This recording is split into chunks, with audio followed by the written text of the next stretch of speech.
ou a prisão, ou esse criminoso. O rico a jogou na lama, no fundo do poço, para lhe dar uma lição cruel. Ele esperava que ela quebrasse, mas o que ele viu na mansão pela manhã o fez chorar amargamente. Certa manhã, em um condomínio de luxo, um forte estrondo ecoou. Um Geländewagen preto derrubou um portão de ferro forjado. Abriu um sulco no gramado bem cuidado e se chocou violentamente com o capô contra o muro de tijolos de uma mansão vizinha. O ranger do metal amassado foi substituído pelo tilintar de vidro quebrado dentro do carro. Com um estalo alto, os airbags dispararam. Alicia tossiu com a fumaça branca e cáustica, tateando cegamente pelo painel. Ela mal conseguiu soltar o cinto de segurança e, empurrando a porta emperrada com o ombro, caiu no asfalto frio e molhado. O vento de novembro imediatamente penetrou no tecido fino do vestido de festa, rasgado, bordado com lantejoulas. A jovem se levantou instavelmente. Em seu pé direito, o salto alto milagrosamente permaneceu.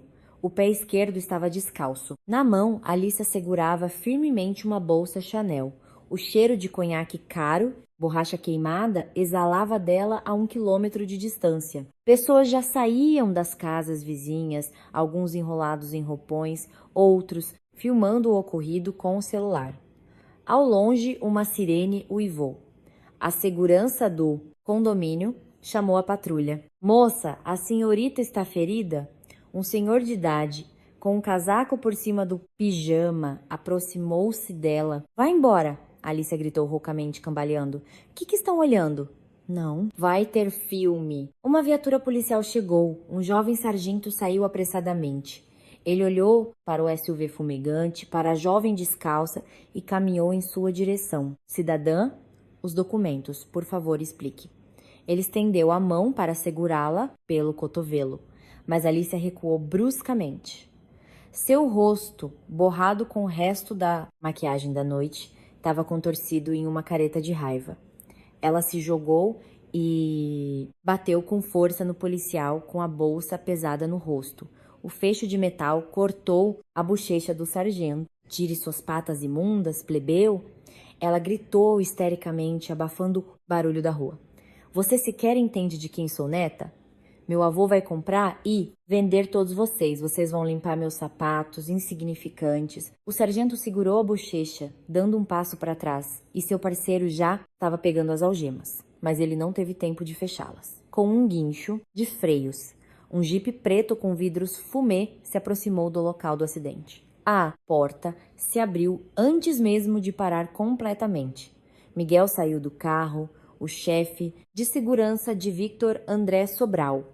Um homem alto e severo com um corte de cabelo curto e grisalho caminhou rapidamente em direção a Alicia. De novo você. Alicia sorriu torto, tentando ajeitar o cabelo despenteado. Diga a esses idiotas que Miguel não a deixou terminar.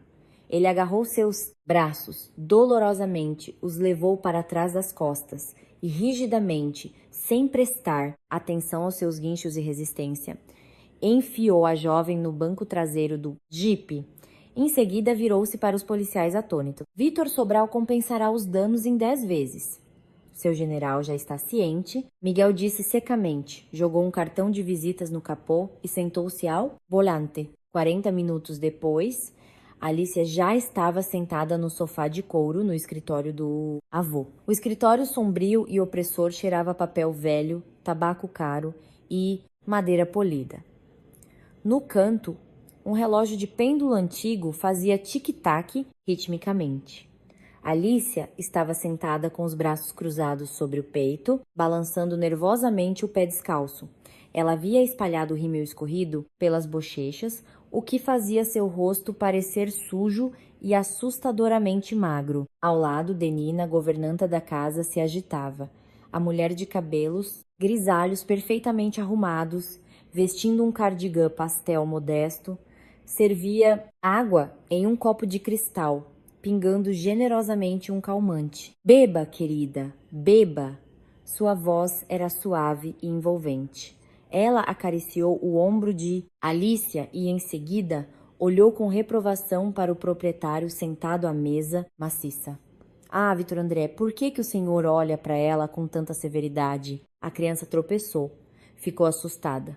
A menina já tá tão difícil. Alice arrancou o copo das mãos de Denina, derramando água no tapete. Victor, André permaneceu em silêncio. Ele estava sentado ereto, apoiando ambas as mãos no cabo de prata de sua bengala. Seu rosto estava marcado por rugas profundas e seus olhos cansados olhavam para a neta com uma amargura insuportável. Não havia raiva nesse olhar, apenas um cansaço completo e devastador. Ele levantou a mão e Denina, obedientemente abaixando a cabeça, afastou-se para a parede. Um triunfo frio e calculista brilhou em seus olhos baixos. Victor, André pegou uma pasta de papelão volumosa da mesa e a jogou à sua frente. O som do papelão batendo na madeira fez Alicia estremecer. Aqui estão 3 acusações. A voz do avô era grave e monótona, sem uma única emoção supérflua. Ataque a um policial em serviço, dirigir embriagada, causando um acidente, danos à propriedade privada no valor de 12 milhões de reais. O sargento se recusou a registrar a agressão. Só depois da minha ligação, Alice encolheu os ombros. Bem, então pague-os. Você sempre paga.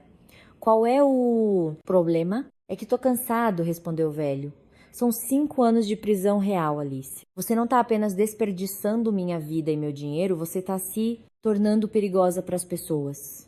Hoje é uma cerca, amanhã você vai matar uma criança em uma faixa de pedestres. Eu não vou mais dar um centavo por você. A jovem riu nervosamente. O som era seco e falso. Você está blefando, velho. Você não vai me prender. Sou sua única herdeira. Vitor André repetiu, seu olhar se dirigindo lentamente para o canto escuro do escritório, onde a luz do abajur não chegava. Saia. Alicia se virou e da sombra surgiu um homem. Alto, ombros largos, musculoso, ele vestia uma jaqueta limpa, mas extremamente barata, comprada no mercado mais próximo, e jeans escuros simples. Tinha um rosto duro e marcado pelo tempo, um corte de cabelo curto e uma cicatriz profunda cruzando a sobrancelha esquerda. Ele parou a 2 passos do sofá, suas mãos com juntas grandes e calos de trabalho antigos pendendo livremente ao lado do corpo.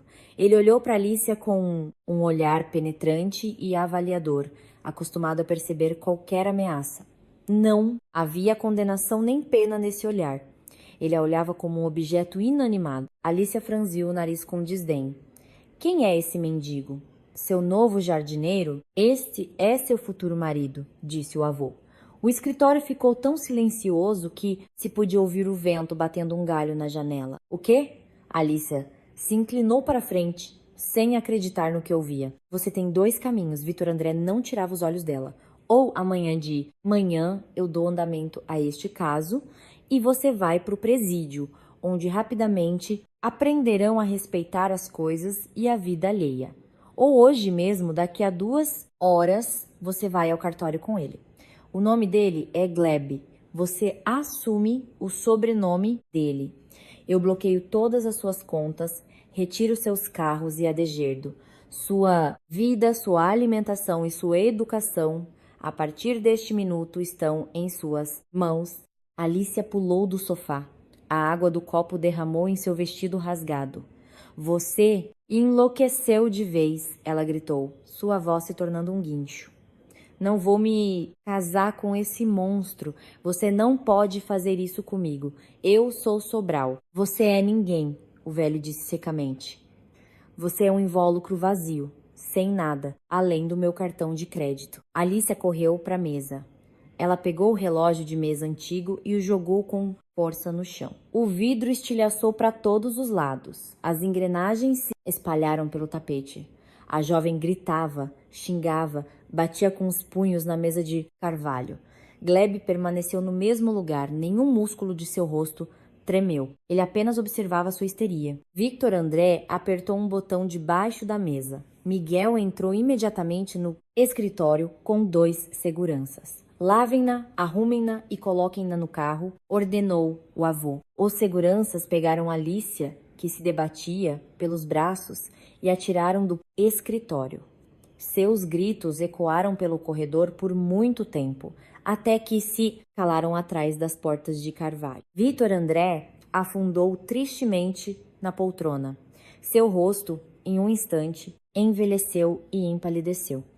A máscara do oligarca de ferro escorregou, revelando um homem velho e profundamente infeliz. Ele cobriu os olhos com a mão. Dona Nina suavemente aproximou-se, segurando um copo de água fresca. Victor, André, o senhor precisa descansar. Isso é muito cruel. Ela vai se quebrar. Deixe-nos, Nina, Sobral disse sem abrir os olhos. A voz soou fraca, mas a ordem não admitia objeções. A mulher apertou os lábios, colocou o copo na beirada da mesa e saiu silenciosamente do escritório, fechando a porta com cuidado. Quando ficaram sozinhos, o velho abriu os olhos e olhou para Gleb. O olhar do avô havia mudado, agora havia um apelo desesperado. O dinheiro para a cirurgia de Denis já foi transferido para a conta da clínica. Sobral disse baixinho. Os melhores cirurgiões de coluna da Alemanha o atenderão em 3 dias. Sua dívida comigo é de 10 milhões de reais. Gleb assentiu ligeiramente, continuando a olhar para o velho. A condição é simples, continuou Vitor André, apertando o cabo da bengala. Em 1 ano, você deve me devolver uma pessoa normal, viva. Se ela fugir, se você recuar ou se quebrar, eu cancelarei o pagamento do período de reabilitação. Cobrarei a dívida até o último centavo e seu irmão voltará para a rua em uma cadeira de rodas. Você me entendeu? Gleb lentamente enfiou as mãos nos bolsos de sua jaqueta barata. Ele cerrou os punhos com tanta força que as unhas cravaram dolorosamente na pele áspera de suas palmas. Ele odiava os Mauricinhos. Odiava aquela mansão, aqueles tapetes e aquela garota histérica. Mas diante de seus olhos estava o rosto pálido de sua mãe e a cadeira de rodas de seu irmão, que por tolice havia arruinado sua vida. Gleb não tinha escolha. Eu cumpro minha palavra, ele respondeu carrancudo. Sua voz era grave, com uma leve rouquidão. Farei dela uma pessoa. 2 horas depois, eles estavam no hall de um cartório de bairro na periferia de São Paulo. O local cheirava a cloro, poeira úmida e papel velho. O linóleo, barato, em alguns lugares desgastado até os buracos, rangia sob os pés. Victor André, por meio de seus contatos, havia providenciado tudo com antecedência, livrando-os do mês de espera obrigatório. Uma mulher com um penteado alto e uma faixa vinho no ombro lia o texto oficial em tom monótono, sem qualquer expressão. Alice estava perto da mesa, vestindo um casaco alheio e severo por cima do vestido rasgado. A maquiagem havia sido apressadamente removida pelos seguranças. Seus olhos estavam inchados de lágrimas. Ela tremia violentamente. Olhava para os papéis à sua frente, sabendo que Miguel estava 2 passos atrás dela e que na máquina havia uma pasta com as acusações criminais. Ela pegou a caneta, os dedos não obedeciam. Alicia fez uma assinatura torta e trêmula no livro. Gleb assinou em seguida, rápida e claramente. Parabéns, disse a funcionária, fechando a pasta. Eles saíram. O vento de outono arrancou as folhas amarelas do álamo mais próximo e as jogou a seus pés. Miguel bloqueou o caminho de Alicia. Ordem de Victor André, ele disse concisamente. O chefe de segurança estendeu a mão. Alicia, engolindo lágrimas de raiva, entregou-lhe sua bolsa. Miguel, friamente, sem prestar atenção ao seu tremor, abriu o fecho de seu pescoço e tirou o colar de diamantes. Em seguida, tirou do bolso de seu casaco um maço de chaves de seu apartamento em São Paulo e um iPhone novo. Em troca, ele colocou em sua palma um telefone celular antigo e surrado, de botões. A comitiva não espera, Miguel acrescentou, virando-se. Os carros pretos partiram suavemente. A roda traseira do jipe entrou em uma poça profunda e espalhando respingos de água suja sobre Alicia. ela permaneceu na calçada, olhando para as luzes traseiras que desapareciam. Ela havia sido abandonada, cortada, expulsa. Gleb se aproximou dela. Ele não disse palavras de conforto. O homem a pegou pela mão gelada com autoridade. Vamos, precisamos pegar o trem. Só tenho dinheiro para passagens de ida. As portas do velho trem suburbano fecharam-se com um chiado, separando Alicia de sua vida passada. O vagão estremeceu, os engates metálicos rangeram e o trem, ganhando velocidade com dificuldade, partiu da capital. O local cheirava a lã molhada, suor velho, sementes de girassol fritas e tabaco barato, que havia impregnado o revestimento plástico dos assentos. Não havia lugares vazios. As pessoas estavam sentadas apertadas, ombro a ombro, com seus casacos de inverno pesados. Alice estava no corredor, segurando-se com os dedos pálidos no corrimão de metal frio. O casaco alheio, muito grande, pendia como um saco sobre seus ombros.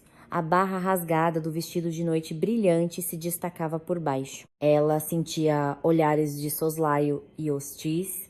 Mulheres com sacolas de compras cochichavam. Homens olhavam de forma avaliativa, com um sorriso desagradável. Alicia queria encolher-se, ficar invisível. Seus pés, nos sapatos de salto alto, doíam de cansaço e frio. O vagão mal era aquecido. No banco ao lado, um grupo barulhento bebia cerveja em garrafas plásticas. Um deles, um homem corpulento, com o rosto vermelho inchado e cabelo oleoso, levantou-se com dificuldade. Ele balançou com o movimento do trem. Deu um passo em direção a Alicia, exalando um forte cheiro de álcool e corpo sujo. Moça, o que você está fazendo aqui? Com frio? Ele sorriu torto, revelando dentes amarelados. Sua mão suja com unhas quebradas estendeu-se para o colarinho de seu casaco, com a intenção de afastar o tecido de seu pescoço nu. Venha comigo, eu te esquento. Alicia congelou. Sua garganta estava seca de náusea e um medo animal agudo. Seu mundo anterior, desses tipos de pessoas, a separava dos vidros escuros dos carros e das costas fortes dos seguranças. Agora, entre ela e aquele homem sujo, não havia nada. Gleb estava a 2 passos dela, encostado na porta do compartimento. Ele deu um passo curto e silencioso para frente. Sua figura larga obscureceu completamente Alicia do passageiro bêbado. O homem levantou seus olhos turvos, aborrecido, prestes a dizer algo rude, mas as palavras ficaram presas em sua garganta. Gleb não proferiu um som. Ele apenas olhou para ele. Seu olhar era opressor, desprovido de qualquer expressão. O olhar de um homem que vira coisas muito mais terríveis do que uma briga de bêbados em um trem, e que não pararia por nada. O bêbado engoliu em seco.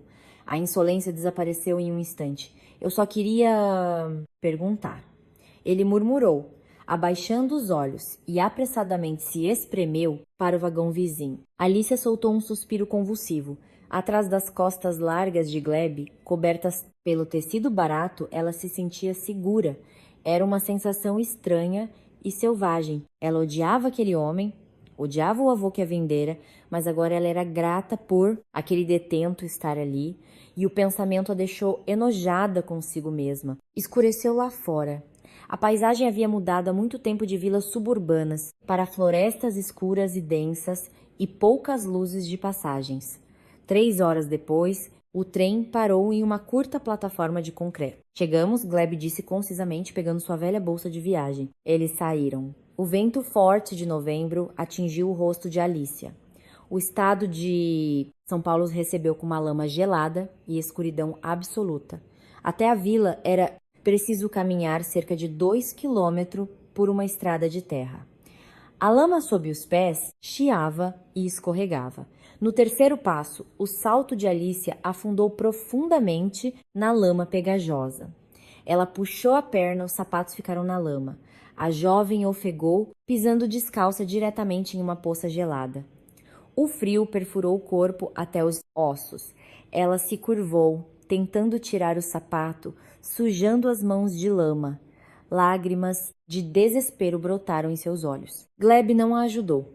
Ele caminhava à frente com um passo uniforme e medido, apenas ocasionalmente iluminando o caminho com uma lanterna velha. Alicia, cerrando os dentes e amaldiçoando tudo em silêncio, calçou os sapatos e mancava atrás dele. A vila parecia deserta. Cercas tortas, janelas escuras de cabanas inclinadas, cheiro de fumaça e umidade. Gleb parou em um portão que se segurava em uma única dobradiça. Ele girou com esforço a chave enferrujada no cadeado. Eles entraram na casa. Por dentro cheirava mofo, poeira e ratos. A temperatura parecia ainda mais baixa do que lá fora. Gleb acendeu o interruptor e uma única lâmpada, coberta de teias de aranha, acendeu-se fracamente no teto. Alice olhou ao redor. Paredes de toras enegrecidas pelo tempo. Em um canto, uma velha cama de metal com tela de arame. No meio do quarto, amontoava-se um enorme fogão a lenha caiado de branco, com a tinta descascando. No chão havia jornais velhos e cocô de rato. As comodidades ficavam do lado de fora. Uma casinha de tábuas no final do pomar coberto de mato. A jovem permaneceu no meio do quarto, incapaz de se mover. A umidade de seus cabelos pingava no chão sujo, o frio penetrava sob suas roupas, fazendo seus músculos tremerem. E então ela explodiu. O medo, a humilhação, a dor em seus pés congelados, tudo isso se transformou em um acesso de raiva cega e selvagem. Alicia pegou uma caneca esmaltada da cadeira instável e a jogou com força na parede. A caneca bateu, arrancando um pedaço de esmalte. "Não vou morar aqui!" Ela gritou, sua voz falhando. "Você me ouve, animal? Leve-me de volta para São Paulo agora." Ela se jogou em Gleb, batendo com os punhos em seu peito. Seus golpes eram fracos e impotentes. O homem nem sequer vacilou. Ele a deixou bater nele várias vezes e, em seguida, calmamente, como um mecanismo de aço, segurou seu pulso. Seu aperto era de ferro, mas não causava dor. Ele simplesmente a privou da capacidade de se mover.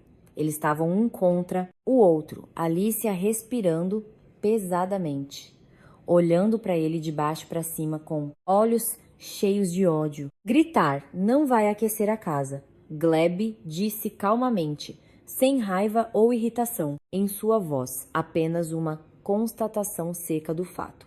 "Não há dinheiro para a passagem de volta." Ele soltou as mãos dela e apontou para um balde galvanizado vazio perto da porta. "Se quiser comer, pegue o balde e vá até a bomba d'água, no fim da rua. Se não quiser, sente-se e congele.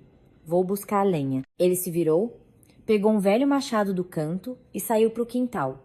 1 minuto depois, o som rítmico e cortante do machado, batendo em toras congeladas, ecoou lá fora. Alicia não foi buscar água. Ela se enfiou no canto mais distante da velha cama, sem tirar o casaco e os sapatos sujos, e puxou para si um cobertor de lã áspero que encontrou ali, encolhendo-se em uma bola. Seus dentes batiam. Ela esperava que em algum lugar alguém pensasse nela, que um carro viria buscá-la, que aquele pesadelo terminaria pela manhã. Mas o pesadelo estava apenas começando. Por uma semana, Alicia fez greve. Era um protesto silencioso e teimoso de uma pessoa que não tinha mais como se defender. Ela mal saía da cama, indo para a rua apenas por extrema necessidade, tentando não respirar no banheiro externo, fedorento. A casa lentamente ganhava vida. Gleb trabalhava do amanhecer ao anoitecer. Ele limpava o lixo, lavava os pisos e as janelas com água gelada. Alicia, de seu canto, o observava. Ele tirava o casaco, permanecendo com uma blusa fina, e pegava o machado. Pela janela, ela via os músculos fortes de suas costas e ombros se contorcendo sob o tecido grosso. A lenha voava para os lados com golpes precisos e calculados. Em seguida, ele subia no telhado, pregando os pedaços de feltro asfáltico rasgados. O som do martelo ecoava na cabeça de Alicia como uma dor rítmica. Gleb carregava água em baldes volumosos, acendia o fogão. O calor se espalhava relutantemente e lentamente pelas touras congeladas, secando a umidade. Todas as noites, o cheiro de cevada cozida pairava pela casa. Gleb a cozinhava em água, adicionando um pedacinho de sal. Ele colocava uma tigela de alumínio com mingau e um pedaço de pão preto diante dela. Sentava-se à mesa e comia. Alicia virava o rosto para a parede por causa do cheiro de comida quente. Sua boca se enchia de saliva faminta, mas o orgulho não a deixava pegar a colher. Não como lavagem, ela disse no terceiro dia. Gleb não respondeu nada. Ele terminou sua porção em silêncio, lavou a louça e foi dormir em um colchão velho, jogado diretamente no chão do fogão. Ele nunca repreendeu pela preguiça. Ele nunca levantou a voz para ela, nem a forçou a trabalhar. Ele simplesmente ignorava seus ataques de histeria, seu silêncio e suas recusas demonstrativas de comida. Essa indiferença doía mais do que qualquer insulto. Alicia se sentia um nada, uma criança mimada, cujas birras os adultos simplesmente ignoravam. No final da segunda semana, a fome tornou-se insuportável. Seu estômago contraía-se com espasmos dolorosos e cortantes. Seus olhos escureciam a cada tentativa de se levantar rapidamente da cama. Alice emagreceu, seu rosto ficou encovado, seus olhos pareciam enormes contra a pele pálida, quase transparente. Chegou a noite. Lá fora, o vento uivava, lançando pequenos fragmentos de gelo na janela. A casa esfriava rapidamente. O fogão, aquecido desde a noite, havia cedido seu calor e uma corrente de ar frio se arrastava pelo chão. Alicia deitava-se sob o cobertor, com os joelhos dobrados no peito. Em seu estômago havia um vazio pulsante e doloroso. Ela se lembrou do restaurante de São Paulo, onde ela e Stênio costumavam jantar. Lembrou-se do cheiro de carne assada, do crocante de pão fresco, da fumaça doce do narguilé. Dessas lembranças, a fome apertou suas entranhas tão fortemente que ela gemeu baixinho. Ela levantou a cabeça. O quarto estava escuro. Apenas a luz da lua, que penetrava através dos padrões de gelo na janela, iluminava a mesa de madeira rústica. No chão, perto da mesa, havia um balde. Durante o dia, Gleb havia trazido algumas batatas dos vizinhos, pequenas, sujas, com torrões de terra grudados. Gleb dormia em seu colchão. Sua respiração era regular e profunda. Alicia jogou o cobertor. Seus pés descalços foram queimados pelo frio do chão de madeira. Na ponta dos pés, tentando não ranger as tábuas velhas, ela se aproximou do balde, agachou-se, pegou algumas batatas e as colocou na mesa. Ela tateou uma faca de cozinha cega com cabo de madeira solto. Suas mãos tremiam de fraqueza e frio. Ela tentou descascar, mas a faca escorregou pela superfície suja, cortando pedaços grossos de polpa junto com a terra. Isso se mostrou muito mais difícil do que ela imaginava. Na terceira batata, a faca escorregou bruscamente para o lado. Alicia ofegou baixinho. A lâmina afiada, embora parecesse cega, rasgou profundamente a ponta do dedo indicador da mão esquerda. O sangue jorrou imediatamente. A luz da lua parecia preto. Gotas escuras caíram na mesa, embebendo a madeira empoeirada. A jovem largou a faca. Ela segurou o dedo ferido com a mão boa e, apertando firmemente, uma dor aguda e pulsante atravessou o pulso. E, de repente, Alicia percebeu que não tinha mais forças. Não tinha forças para ficar com raiva, não tinha forças para manter a postura ereta, não tinha forças para odiar. O orgulho havia acabado. Ela sentou-se lentamente no chão frio, ao lado da mesa, puxando os joelhos para o queixo. Ela chorou. Não era a histeria com que quebrava a louça, era um choro silencioso, lamentoso, um gemido de uma pessoa completamente quebrada. Ela chorava de dor no dedo cortado, de uma fome enlouquecedora, da corrente de ar gelado em seus pés. Mas, acima de tudo, ela chorava por sua solidão, sem esperança. Na escuridão, ouviu-se um farfalhar suave. Gleb não dormia. Ele se levantou do colchão silenciosamente, como uma sombra. Sem acender a luz, ele se aproximou de Alicia sentada no chão. O homem não fez perguntas tolas, como o que aconteceu? Ou por que você está chorando? Ele simplesmente se ajoelhou ao lado dela, em silêncio, mas com firmeza. Pegou sua mão trêmula, suja de sangue e terra, em suas grandes mãos. Alice estremeceu, mas não tentou se soltar. Gleb, com a mão livre, pegou água gelada de uma concha de alumínio que estava no banco e jogou no corte dela. Alice sibilou entre os dentes. A água ardeu a ferida como fogo. O sangue parou por um segundo. O homem tirou do bolso um lenço limpo, habilmente o rasgou ao meio. E com movimentos precisos e profissionais, enfaixou firmemente o dedo dela, dando um nó. Em seguida, ele se levantou, pegou a faca que ela havia largado na mesa. Alicia, soluçando, olhava para ele de baixo para cima. Gleb não olhava para ela. Em menos de um minuto, com movimentos rápidos e concisos, ele descascou 5 batatas. As cascas voaram para o balde em uma fita fina e contínua. Ele jogou as batatas descascadas, ainda sujas, em uma panela de ferro fundido vazia. Então, ele se virou para ela. À luz da lua, seu rosto parecia congelado e severo. Mas, em seu olhar, não havia desprezo. Limpe, ele disse baixinho, mas com firmeza. Era uma ordem, mas não havia humilhação nela. Era uma oferta para trabalharem juntos. Alice enxugou o rosto molhado de lágrimas, com a mão saudável, a sujeira borrada na bochecha. Lentamente, ela se levantou do chão, pegou a concha com água e a derramou na panela de ferro fundido. A água estava insuportavelmente fria.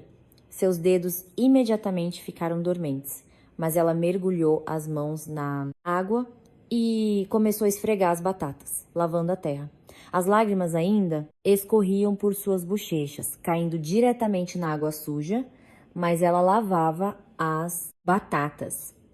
Gleb estava ao lado dela, observando. Naquela noite fria e escura, a velha e falsa Alicia Sobral morreu. Em seu lugar estava uma jovem cansada e faminta, que dera o primeiro passo em sua vida em direção a uma vida real. Passaram-se mais 2 semanas. As chuvas de novembro deram lugar às primeiras geadas intensas. A velha casa de touras, que por anos ficou sem manutenção, não dava conta do frio. O vento expulsava o calor pelas janelas ressecadas e pelas frestas no chão. A imunidade de Alicia, acostumada ao clima ameno dos apartamentos de São Paulo e aos assentos aquecidos dos carros caros, falhou. Primeiro, surgiu uma tosse seca e irritante. E na noite seguinte, a jovem já não conseguia levantar-se da velha cama. A temperatura disparou para quase 40 graus Celsius. Alicia tremia tanto que o cobertor de lã áspero não conseguia conter o forte tremor. Seu rosto ficou coberto por um rubor febril, seus lábios rachados pelo calor seco. Ela sibilava ao inspirar, caindo em um torpor pegajoso. Gleb estava ao lado da cama, olhando para ela. Na vila não havia farmácia nem posto de saúde. O médico mais próximo ficava na sede do município, a 10 quilômetros de sua casa. Não havia dinheiro algum, as últimas notas haviam ido para grãos e pão. O homem se aproximou do banco de madeira na entrada, onde estavam suas botas de inverno. Era a única coisa resistente e confiável em seu guarda-roupa. Sapatos robustos de sola grossa, dados a ele antes de sair da prisão e guardados para trabalhos sujos. Gleb os pegou, sacudiu a poeira das pontas, calçou tênis de verão velhos e gastos, com o tecido rasgado nas dobras, vestiu uma jaqueta fina e saiu pela porta. Ele foi até o vizinho, o velho Mateus, que morava na outra ponta da vila. Gleb ofereceu-lhe as botas por um preço ridículo, exatamente a quantia que seria suficiente para antibióticos fortes e antipiréticos. O velho demorou a manusear os sapatos, balançando a cabeça com pesar ao olhar para os tênis de verão de Gleb, mas deu dinheiro. Gleb caminhou até o centro do município, 10 quilômetros por uma estrada de terra esburacada. A lama gelada, endurecida pela primeira geada, quebrava sob seus pés em pedaços afiados, cortando o tecido fino de seus tênis. O vento o penetrava até os ossos, mas o homem não diminuía o passo. Ele caminhava de forma regular e metódica, não permitindo-se pensar no frio.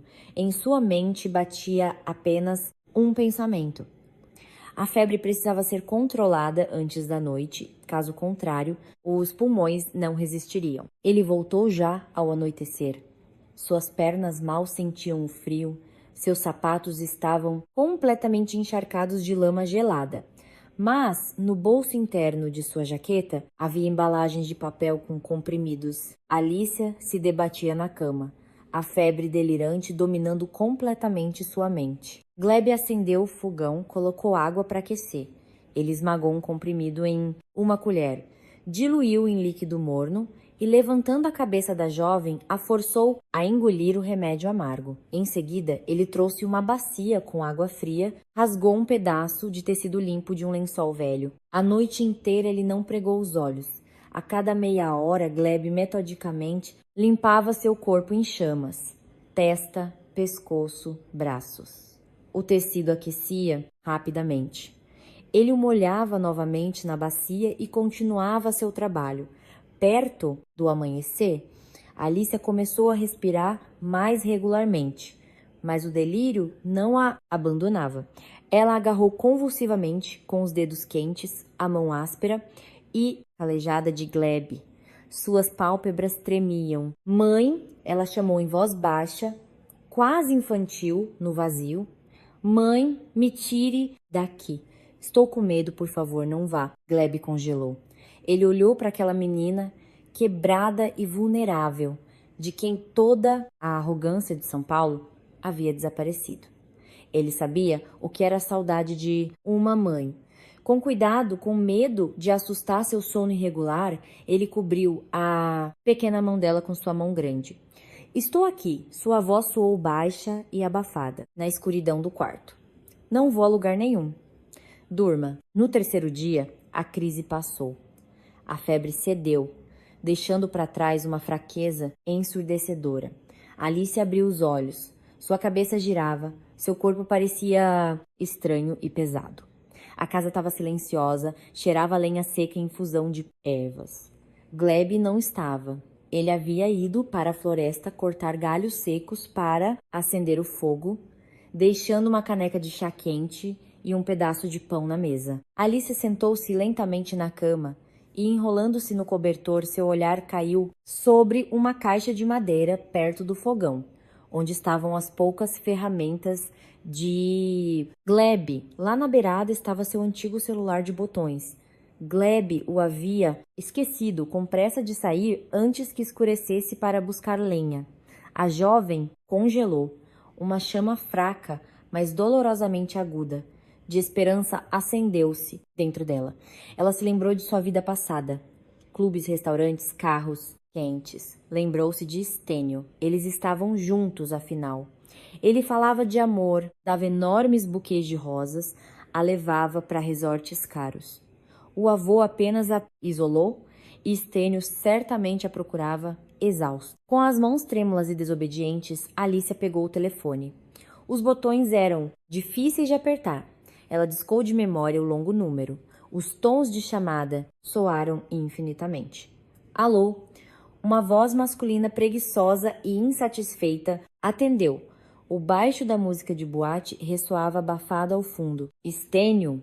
Alicia agarrou o telefone com as duas mãos. Lágrimas brotaram em seus olhos. Stênio, sou eu. Alicia. Houve uma pausa no telefone.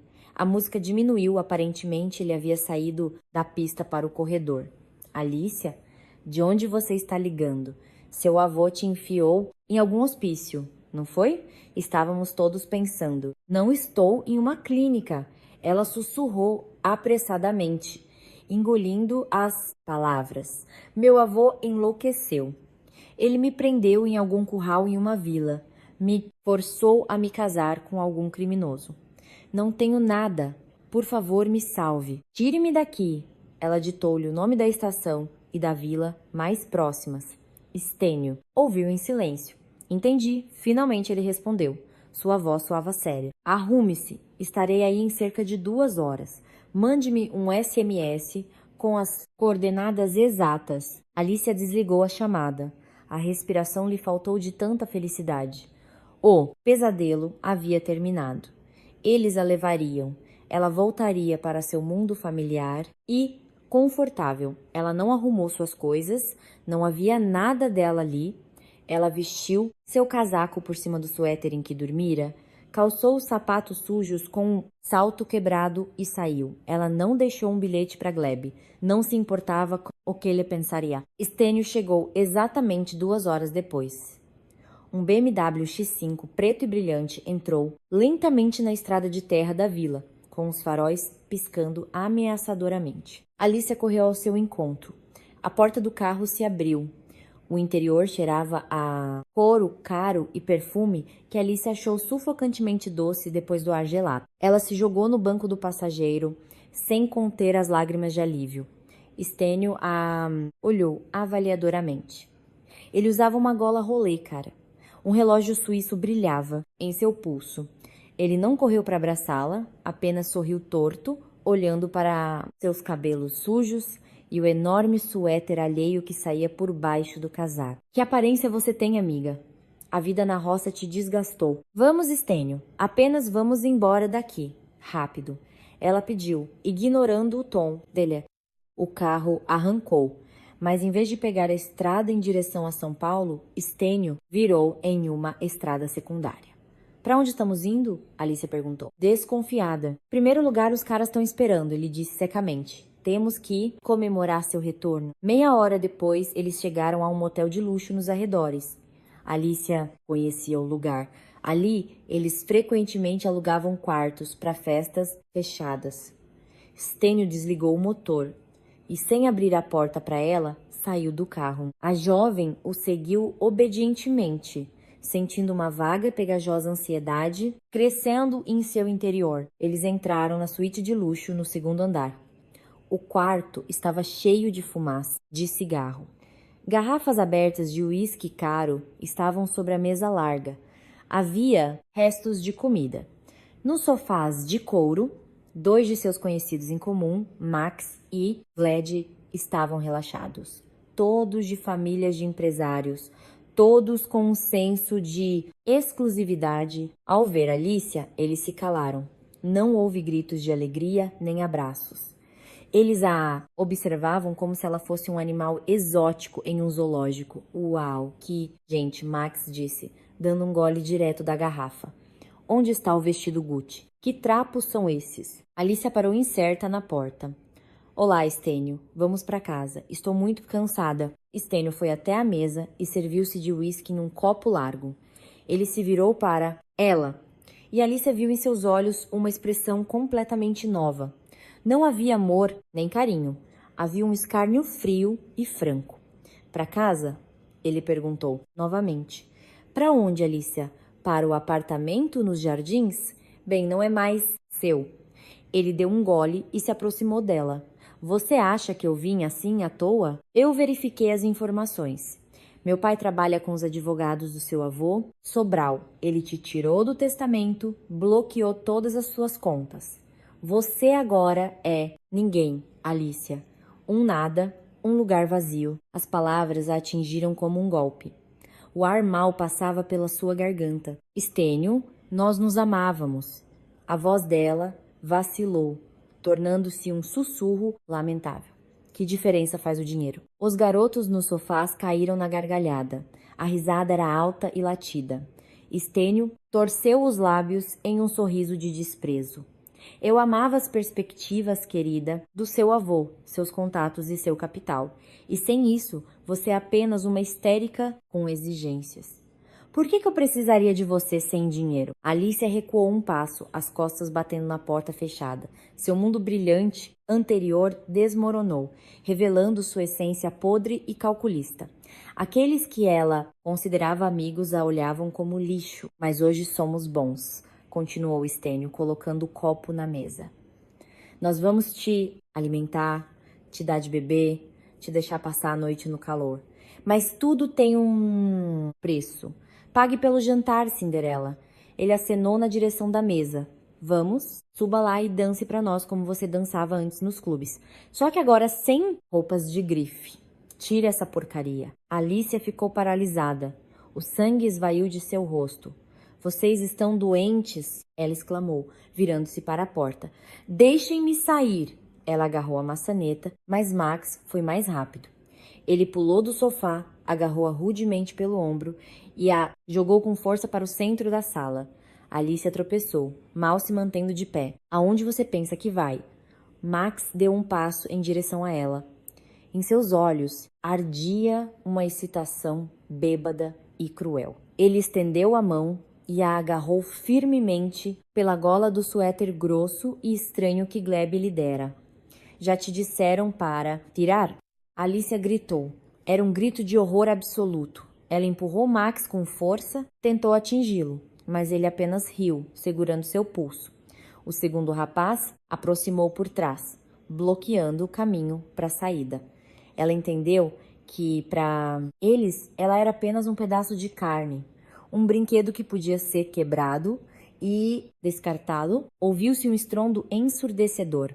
A porta de entrada do quarto, arrancada do batente, caiu no chão, levantando uma nuvem de poeira. No vão aberto estava Gleb. Ele estava coberto de lama, a jaqueta velha estava aberta, o peito subia e descia ofegante. Ele havia corrido pela estrada, rastreando o carro, pegando caronas para chegar a tempo. Seu rosto estava escurecido pelo esforço e seu olhar tornou-se tão imóvel e gélido que um silêncio mortal pairou instantaneamente no quarto. A música parecia ter diminuído. Max, sem soltar Alicia, virou a cabeça. Ei, cara, você errou o andar. Vá embora. Gleb não proferiu uma palavra. Ele entrou no quarto. Não havia pressa ou raiva teatral em seus movimentos. Era o passo frio e calculado de um homem acostumado a resolver problemas pela eliminação física da ameaça. Stênio pegou uma garrafa maciça de uísque da mesa e, com um xingamento, atacou. Gleb nem se esquivou. Ele fez um movimento curto e imperceptível para o lado. A garrafa cortou o ar. Gleb agarrou a mão de Stênio, torceu-a violentamente e pressionou a articulação. Ouviu-se um estalo abafado. Stênio uivou de dor aguda, largou o vidro e caiu no chão, contorcendo-se e segurando a mão ferida no peito. Max largou Alicia e tentou atingir Gleb pelo lado. Gleb virou-se nos calcanhares. O golpe com a palma aberta atingiu com precisão o plexo solar do oponente. O golpe foi curto, sem preparação, mas com tanta força que Max se dobrou instantaneamente ao meio. O ar escapou de seus pulmões com um assobio. Ele caiu de joelhos, ofegante, procurando o vazio. Vlad recuou, aterrorizado, até bater as costas na parede, estendendo as mãos trêmulas à sua frente. Tudo acabou em 10 segundos. Nem sangue, nem espancamento brutal. Apenas uma força profissional inabalável que varreu os mauricinhos bêbados como galhos secos. Gleb se endireitou lentamente. Ele nem sequer dignou os rapazes no chão com um olhar. Ele passou por Stênio e foi até Alicia. A jovem estava sentada no chão, encolhida em uma bola. Ela tremia com pequenos tremores. Lágrimas silenciosas escorriam por suas bochechas. Ela olhava para Gleb de baixo para cima, esperando repreensões, gritos, punições por sua fuga. Gleb tirou o casaco em silêncio. Ele se ajoelhou e, com cuidado, procurando não fazer movimentos bruscos, jogou o tecido quente sobre os ombros dela. — Você está bem? A voz dele soou inesperadamente suave, sem um pingo daquela ameaça gelada com que acabara de derrubar homens fortes. Consegue andar? Alicia olhou para seu rosto, marcado pelo tempo e endurecido, com a cicatriz na sobrancelha. Naquele segundo, todo o seu mundo anterior, com seus sorrisos falsos, carros caros e traidores, finalmente se desfez em pó. A verdadeira proteção veio do homem que ela desprezava. Ela se inclinou para frente e agarrou a trama grossa de seu suéter com um aperto de morte. Ela enterrou o rosto em seu peito largo, inalando o cheiro de geada, floresta e tabaco. — Leve-me para casa, ela sussurrou, engasgando-se em lágrimas. Já não era uma exigência de levá-la de volta a São Paulo, mas um pedido de salvação. Por favor, Gleb, leve-me para casa. Ele não respondeu nada. Gleb apenas a pegou nos braços, levemente, como se ela não pesasse nada. Ele a apertou contra si e, passando pela porta arrombada, tirou Alicia daquele lugar podre para a noite fria e limpa. A viagem de volta à vila transcorreu em completo silêncio. Na cabine do carona, que Gleb havia conseguido, um velho aquecedor a carvão cheirava a gasolina e tapetes de borracha molhados. Alicia estava sentada, firmemente encostada no ombro do homem. Ela não se afastou. Pela primeira vez em muito tempo, não queria manter distância. Quando entraram na casa congelada, lá fora já se desencadeava uma nevasca. O vento uivava, batendo nas janelas, lançando granizo duro. Gleb imediatamente foi até o fogão. Ele se ajoelhou, metodicamente colocando lenha e acendendo o fogo. Alicia não foi para seu canto na cama. Ela tirou o casaco, pendurou em um prego na porta e foi até a mesa. Em uma chaleira de alumínio havia água. A jovem acendeu um velho fogão a gás que funcionava com um botijão e colocou a chaleira no fogo. Em seguida, tirou do armário 2 canecas esmaltadas lascadas e jogou nelas os saquinhos de chá mais baratos. A água ferveu. Alicia derramou a água fervente, pegou as 2 canecas pelas bordas quentes e se aproximou do fogão. Gleb estava agachado, olhando para a chama crescente. Ela silenciosamente lhe estendeu uma caneca. O homem levantou a cabeça. Ele olhou primeiro para o chá fumegante, depois para o rosto dela. Alicia não desviou o olhar. Gleb pegou a caneca, seus grandes dedos tocaram as mãos dela por um segundo. Eles estavam sentados no chão, encostados nas paredes quentes de tijolos. A casa estava silenciosa, apenas o crepitar seco da lenha atrás da porta de ferro, fundido. Para Alicia, aquele chá barato com gosto de papel parecia mais saboroso do que qualquer bebida que ela já havia provado. Ela olhou para o fogo por um longo tempo. As sombras dançavam nas paredes de toras. Por que você foi preso? Ela perguntou baixinho, quase sussurrando. E por quê? O avô escolheu você? Você não é um criminoso. Eu vi lá no quarto. Você nem bateu neles, de verdade. Você só sabe como fazer com que tenham medo de você. Gleb deu um longo gole. Ele olhava diretamente para frente. Alicia pensou que ele ficaria em silêncio ou a interromperia bruscamente. Mas o homem colocou a caneca no chão. Eu tenho um irmão mais novo, Dennis. Sua voz era firme, sem drama ou autocompaixão. 7 anos atrás, ele pegou um carro emprestado, queria passear. Não tinha carteira, nem experiência. Em um cruzamento, perdeu o controle e atropelou um pedestre. Gleb parou, procurando as palavras. Ele não morreu, mas as fraturas foram graves. O próprio Dennis quebrou a coluna no acidente. Os médicos disseram que ele não andaria mais e o investigador disse que o caso era de grande repercussão, a pena seria real. Meu irmão, em cadeira de rodas, não sobreviveria a um hospital de prisão. Minha mãe já havia tido 2 microderrames naquela época. Alice escutava, prendendo a respiração. Eu cheguei ao local antes da polícia, continuou Gleb. Disse que era eu quem estava ao volante. Dennis chorou, pediu para eu não fazer isso, mas eu proibi de abrir a boca.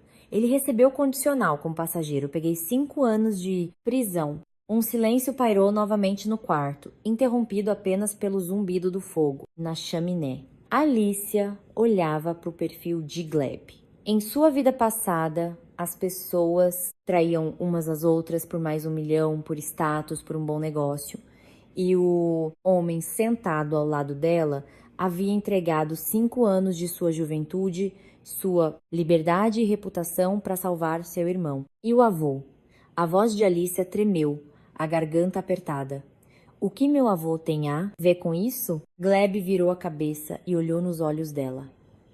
Seu avô soube da minha história através do chefe de sua segurança. Victor André precisava de um homem que não pudesse ser comprado, que não tivesse medo de trabalho sujo e soubesse manter a palavra. Ele veio me procurar depois que eu fui libertado. O homem abraçou os joelhos. Denis precisava de uma cirurgia complexa na coluna, uma chance de voltar a andar. Na Rússia, não faziam isso. Uma clínica na Alemanha cobrou 10 milhões de rublos. Eu não teria esse dinheiro em 3 vidas. Seu avô transferiu a quantia necessária no mesmo dia. Em troca, eu assinei um contrato com ele. Que contrato? Alice engasgou, a garganta apertada. Pegar você, trazê-la pra cá e em um ano fazer de você uma pessoa, devolver a ele uma neta de quem ele não se envergonharia. Gleb falou diretamente, sem rodeios. As condições são duras. Se você fugir, se eu recuar, ele cancelará o pagamento da reabilitação e meu irmão ficará inválido. Eu estou cumprindo minha dívida, Alicia. Ele se calou. A jovem estava sentada abraçando os ombros. Achei que você fosse vazia, Gleb acrescentou de repente. Em sua voz havia uma suavidade incomum. Achei que fosse uma boneca mimada comum, sem nada além de etiquetas de preço nas roupas. Mas hoje, quando você estava gritando lá, defendendo-se deles, percebi que há algo em você. Você não se vendeu. Lágrimas rolaram pelas bochechas de Alicia. Ela não as enxugou. Ela olhava para Gleb e percebia que diante dela estava um homem monumentalmente confiável. Uma parede atrás da qual se podia abrigar de qualquer tempestade. E aquela parede agora protegia. No dia seguinte, a nevasca acalmou, deixando para trás altos montes de neve branca. O frio aumentava. Alice acordou cedo. Gleb já havia saído para o quintal para limpar a neve. Ela se levantou, lavou-se com água gelada da pia e se aproximou de sua mala, que estava desoladamente em um canto desde o primeiro dia de sua chegada. Ela abriu os cadeados. Dentro havia blusas de seda, suéteres de caxemira, saias caras, coisas que eram absolutamente inúteis naquela região remota. Alicia começou a tirar las da cama. No fundo, sob uma camada de tecido, havia um objeto plano, embrulhado em um saco plástico. A jovem o tirou. Era um caderno velho e grosso, com capa de plástico, as bordas das páginas amareladas e, na capa, manchas de óleo antigas. Alicia passou a mão pelo caderno. 15 anos atrás, quando o avô, enfurecido, expulsou sua mãe de casa, a pequena Alicia conseguiu agarrar aquele caderno na mesa da cozinha e escondê-lo debaixo de seu colchão. Era a única coisa que lhe restara da mãe. Todos esses anos, ela o carregava consigo, escondia no fundo das bolsas, reescrevendo endereços e sem mostrar a ninguém. Ela abriu a primeira página, a caligrafia arredondada e familiar de sua mãe, receitas de tortas de repolho, pães de mel, pão de centeio caseiro, fermentos. A porta rangeu, deixando entrar uma nuvem de vapor gelado. Gleb entrou com um braçado de lenha. Ele o jogou perto do fogão, sacudiu a neve do casaco. Alicia se aproximou dele, segurando o caderno com as 2 mãos como a maior preciosidade. Gleb, ela gaguejou, procurando as palavras. Não temos dinheiro nenhum, mas eu lembro de quando era criança, minha mãe e eu fazíamos pão e tortas. Eu a ajudava a amassar a massa. O homem se endireitou, olhando para ela atentamente. Aqui estão todas as receitas da minha mãe. Alicia abriu o caderno, mostrando as páginas escritas. Tá tudo detalhado, grama por grama. Vamos tentar. Podemos assar e vender. Gleb olhou para o caderno, depois para o rosto de Alicia. Em seus olhos não havia mais arrogância ou tristeza. Neles ardia um fogo tímido, mas vivo. Haverá muito trabalho, ele disse seriamente. Amassar massa com as mãos não é ir à academia. Suas costas vão doer. Eu consigo. Ela respondeu firmemente. Gleb assentiu brevemente. Vou pegar a farinha e manteiga do velho Mateus a crédito para as tortas. Ele é um homem compreensivo. Começamos amanhã. Os 2 meses seguintes se fundiram para Alicia em um único ciclo ininterrupto de trabalho árduo, mas surpreendentemente luminoso. Acordar às 4 da manhã. A casa ainda estava fria da noite. Ela prendia os cabelos em um coque apertado, vestia um suéter velho e amarrava por cima um avental de lona comprido que Gleb havia encontrado no galpão. Amassar a massa era um trabalho árduo em uma enorme bacia esmaltada. Alicia amassava a massa densa com as mãos, a farinha voava para todos os lados, assentava nas sobrancelhas e cílios. Os braços até os cotovelos ficavam pegajosos de massa. Depois de 20 minutos de tal trabalho, os ombros começavam a doer e a lombar sentia uma dor surda. A manicure complexa do salão há muito desapareceu. As unhas estavam curtas e, nas articulações, surgiram pequenas rachaduras vermelhas e secas pelo contato constante com água e farinha. Mas quando a massa crescia, viva, quente, exalando um cheiro azedo de levedura, Alicia sentia um orgulho incomparável. Gleb encarregou-se do forno. Ele o aquecia de modo que o calor fosse uniforme, sem fuligem. Ele puxava as largas assadeiras de ferro fundido, ajudando Alicia a colocar nelas os pães e as tortas moldados. Quando a primeira fornada de pão de centeio foi para dentro do forno, a casa se encheu de um cheiro doce e espesso de assados. Esse cheiro expulsou dos cantos a umidade impregnada, o cheiro de rato e o cheiro de abandono. A casa ganhou vida, tornou-se real. Enquanto o pão assava, Gleb sumia no galpão. Com tábuas velhas e resistentes, ele construiu uma bandeja de madeira prática com tampa articulada, para que os produtos não ficassem no frio. Eles iam juntos ao mercado regional, localizado na praça, perto da estação. Gleb levava a caixa num trenó de madeira largo, Alicia caminhava ao lado. No primeiro dia, eles venderam apenas 5 pães e uma dúzia de tortas de repolho. Os moradores olhavam desconfiados para os estranhos, mas no dia seguinte, várias mulheres mais velhas se aproximaram de sua banca. "Filha, o seu pão é de verdade", disse uma delas, enrolando-se em um chale de plumas. Ela partiu uma crosta, inalando o vapor. "O miolo é denso, não esfarela, exatamente como na minha infância, minha mãe fazia. Me dá mais 2 pães e suas tortas." Alicia sorriu. Não era um sorriso social protocolar, mas a alegria sincera e calorosa de uma pessoa cujo trabalho foi devidamente apreciado. No final do segundo mês, eles tinham clientes regulares.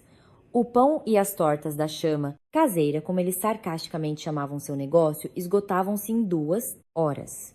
Os homens locais, voltando do trabalho, compravam os assados em grande quantidade. As avós chegavam mais cedo para conseguir comprar os quentes. Certa noite, no final de fevereiro, eles voltaram do mercado especialmente cansados. Lá fora, um vento frio uivava, mas dentro de casa estava quente. Alicia colocou na mesa uma velha lata de chá, que servia de caixa registradora. Ela despejou o conteúdo na bancada de madeira. Moedas se espalharam com um tilintar.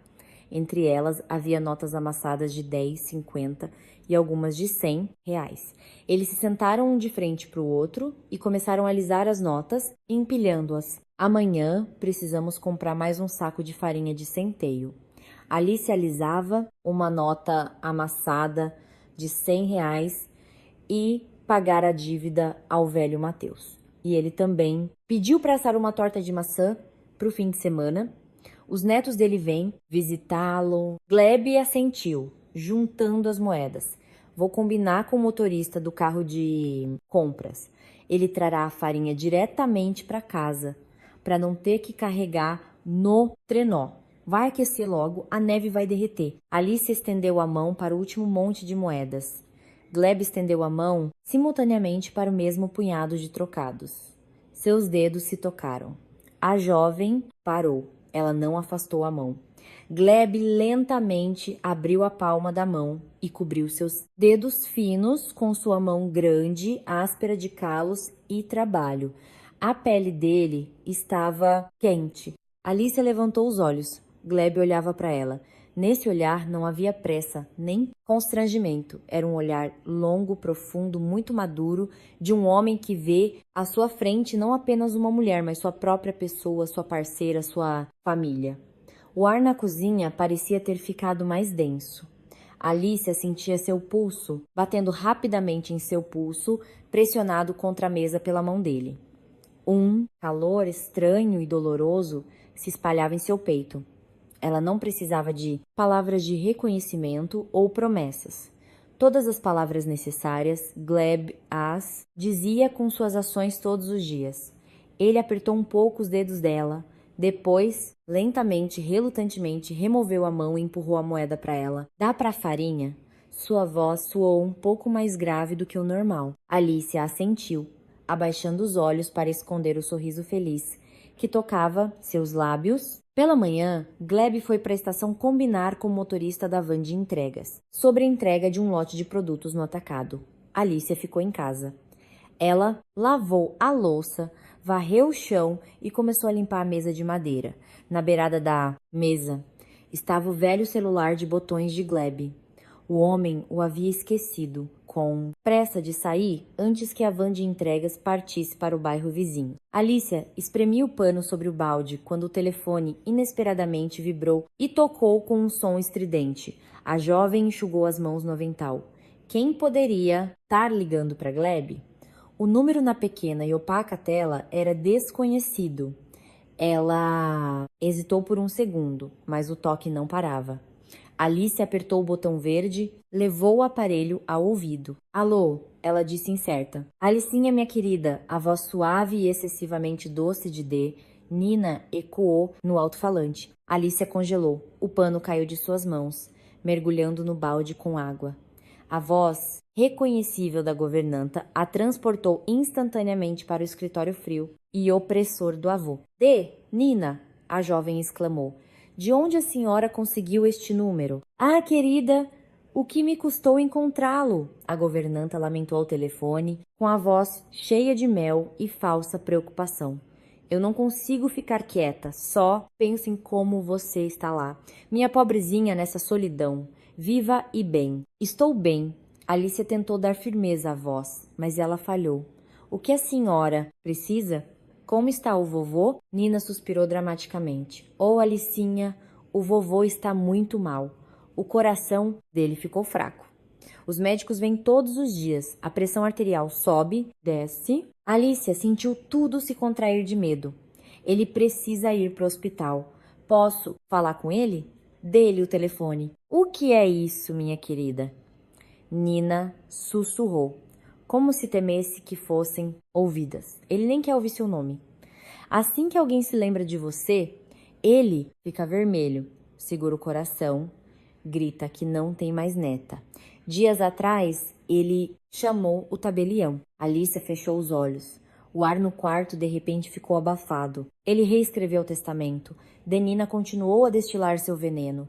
Deu toda a sua propriedade, todos os seus ativos a uma fundação de caridade, disse que você não receberia um centavo. Eu chorei, pedi para ele reconsiderar, mas ele se recusou, como uma pedra. Alicia permaneceu em silêncio. Ela olhava para a mesa de madeira limpa, para os restos de farinha nas frestas das tábuas. Então você aguenta seu criminoso lá, querida? A voz de Nina ficou ainda mais doce. Não o contradiga, nem uma palavra sequer, porque essas pessoas são feras. Ele pode até te matar em um acesso de raiva bêbada. Você não tem para onde ir, ninguém te espera aqui. Mas não chore. Eu vou transferir R$1.000 para sua conta secretamente sem Victor André saber. Compre alguns doces, alegre-se. Apenas aguente, querida. Não tire sua vida de tristeza. É um grande pecado. No telefone, ouviram-se baipes curtos. Alicia lentamente abaixou o telefone na mesa. Ela tremia violentamente, não de frio, nem pelos milhões perdidos ou pelo apartamento em São Paulo. Ela não se importava com dinheiro. Doía-lhe porque seu avô, o único parente, a havia riscado de sua vida para sempre. Que ela havia morrido para sua família. Nina, com maestria e precisão cirúrgica, desferiu um golpe no seu ponto mais vulnerável. Ela continuou o isolamento psicológico da jovem, metodicamente cortando todos os laços que a uniam ao passado. Nina esperava que Alicia quebrasse fugisse para o nada ou se jogasse nos trilhos de um trem de desespero. Alice apoiou as mãos na mesa, o peito subia e descia rapidamente. As lágrimas a sufocavam, impedindo-a de respirar. Parecia que as paredes da velha casa se moviam para esmagá-la. A porta da frente rangiu. Gleb estava na soleira. Ele sacudiu a neve dos sapatos, levantou a cabeça e a viu imediatamente. Ele não perguntou o que havia acontecido. Ele simplesmente jogou o chapéu no banco, atravessou o quarto em 3 passos largos e se aproximou dela. Alicia levantou os olhos para ele, cheios de lágrimas e dor silenciosa. O homem a puxou para perto em silêncio. Ele a abraçou pelos ombros com suas mãos fortes, apertando-a contra o peito tão firmemente como se tentasse proteger lá do mundo inteiro. Alice enterrou o rosto em seu suéter grosso. Ela não estava mais sozinha. E não tinha mais intenção de se Hannah. O final de fevereiro foi brutal. O inverno não mostrava sinais de recuar. À noite, a temperatura caía para menos de 20 graus Celsius, congelando o ar até um som seco, cristalino. Gleb acordou de repente. O quarto estava escuro e silencioso. Apenas Alicia roncava suavemente em seu sono, encolhida sob o cobertor de algodão. Mas o homem não foi acordado por um som, ele foi acordado por um cheiro químico, cáustico de plástico derretido e madeira queimada, que não podia ser confundido com nada. E apenas segundos depois, chegou aos seus ouvidos o estalo seco e frequente vindo do quintal. Gleb jogou o cobertor. Em 2 passos, ele percorreu a distância até a janela e abriu a cortina. A neve no quintal estava iluminada por uma luz laranja, irregular e pulsante. Alicia! A voz dele soou seca como um tiro. Ele agarrou a jovem pelo ombro, forçando-a a abrir os olhos imediatamente. Levante-se. Calce-se, rápido. Para a rua. Ela pulou, ainda sem entender o que estava acontecendo, ofuscada pelo sono, mas os reflexos carmesins no teto e o zumbido crescente lá fora dissiparam instantaneamente o resto da sonolência. Alice enfiou os pés descalços em suas galochas gastas, vestiu o casaco por cima do suéter e saiu correndo atrás de Gleb na noite fria. O calor que atingiu seu rosto a fez recuar. O anexo de madeira que nos últimos 2 meses eles haviam isolado, revestido com tábuas e transformado em uma verdadeira padaria, estava em chamas. As labaredas já haviam perfurado o telhado, elevando-se com um zumbido para o céu escuro. O calor era tão intenso que a neve ao redor da construção derretia diante de seus olhos, transformando-se em poças sujas e fumegantes. Alice estava na varanda, incapaz de desviar o olhar do fogo. Dentro da estrutura em chamas, era possível discernir os contornos do forno de tijolos que Gleb havia refeito com suas próprias mãos, e as novas assadeiras retorcidas pelo fogo, a mesa de madeira enegrecida, todo o seu trabalho, suas moedas honestamente ganhas, sua pequena vitória sobre as circunstâncias, agora se transformavam em cinzas. De repente, seus olhos se arregalaram. O rosto dela se contorceu em uma máscara de horror primitivo e absoluto. "O caderno!" ela exclamou, e seu suspiro se perdeu no estalar das touras em chamas. Então ela gritou. Era um grito estridente que rasgava a garganta de uma pessoa a quem se tira o último bem. O caderno, as receitas da mamãe. Na mesa, ela avançou direto para as chamas rugidoras. O instinto de autopreservação se desligou. No anexo em chamas não queimava apenas papel. Ali queimava o único fio que a ligava à mãe, a única lembrança feliz de sua infância roubada. Alicia correu por metade do quintal, escorregando com as galochas na neve molhada. O calor queimou seu rosto, chamuscou seus cílios, a fumaça cáustica atingiu seus pulmões, fazendo-a sufocar. Mas ela estendia as mãos para o vão da porta em chamas. Gleb reagiu com velocidade animal. Ele correu para interceptá-la, encurtando a distância em 3 grandes saltos. No limiar da padaria em chamas, quando as línguas de fogo já lambiam as barras de seu casaco, Ele a agarrou com força pela cintura e a jogou para o lado. Eles caíram no monte de neve profunda perto da cerca. Alicia bateu o ombro dolorosamente, mas no mesmo segundo, atrás deles, ouviu-se um estrondo ensurdecedor. O telhado do anexo, envolto em chamas, não suportou e desabou. Uma nuvem de faíscas ofuscantes subiu alto no céu. Uma onda de ar quente e superaquecido passou sobre eles, derretendo a neve em seus cabelos. Se Gleb não a tivesse impedido, uma viga de várias toneladas em chamas teria enterrado Alicia viva. A jovem se debatia na neve, tentando escapar de seu aperto de aço. Ela batia os punhos nas costas, ombros e peito dele. Me solte, ela chorava, engasgando-se em lágrimas e fumaça. Solte, tudo queimou lá. Não tenho mais nada, mamãe. Não sobrou nada. Gleb não tentou acalmá-la com palavras. Ele simplesmente segurou suas mãos agitadas e a apertou firmemente, quase até doer. Ele a cobriu com seu corpo das faíscas voadoras e do vento gelado. Estamos vivos. A voz dele soou abafada, bem perto de seu ouvido, abafando o rugido do incêndio. As paredes queimaram, mas estamos vivos, você me ouve? Alice enterrou o rosto em seu peito. Seu corpo era sacudido por fortes espasmos. Ela se agarrava à jaqueta dele como um náufrago a um bote salva-vidas. Estou com você. Gleb lentamente passou a palma da mão áspera por seus cabelos, limpando a neve e a fuligem que haviam grudado. Vamos reconstruir tudo, eu prometo. Vamos reconstruir tudo. Pela manhã, da padaria restava apenas uma ilha preta e fumegante e um monte de brasas quentes.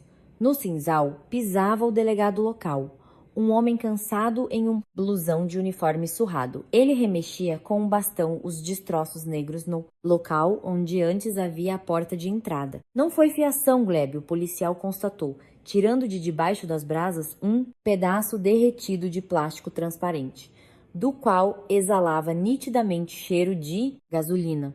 Ajudaram sua padaria. Alguém jogou uma garrafa com combustível direto na soleira, de modo que respingou nas paredes. Há inimigos na vila? Gleb permaneceu em silêncio, os dentes cerrados. Na vila, eles não tinham inimigos, todos compravam pão, e eles evitavam conflitos. Vamos resolver, ele disse concisamente ao delegado. Depois de acompanhar o policial, Gleb entrou em casa. Alice estava sentada à mesa na mesma pose em que ele havia deixado. Ela não chorava. Dentro dela havia se formado um vazio preto e queimado. O caderno queimado havia levado consigo os últimos resquícios de calor, deixando apenas indiferença. Gleb tirou o casaco, aproximou-se da mesa e sentou-se à sua frente. Ele pegou as mãos geladas dela nas suas. Alicia, olhe para mim, ele disse firmemente. Ela lentamente levantou o olhar sem vida. Sua mãe não roubou nada, ele disse, olhando diretamente nos olhos dela. Ela não traiu seu avô. Ela foi caluniada, Alicia piscou.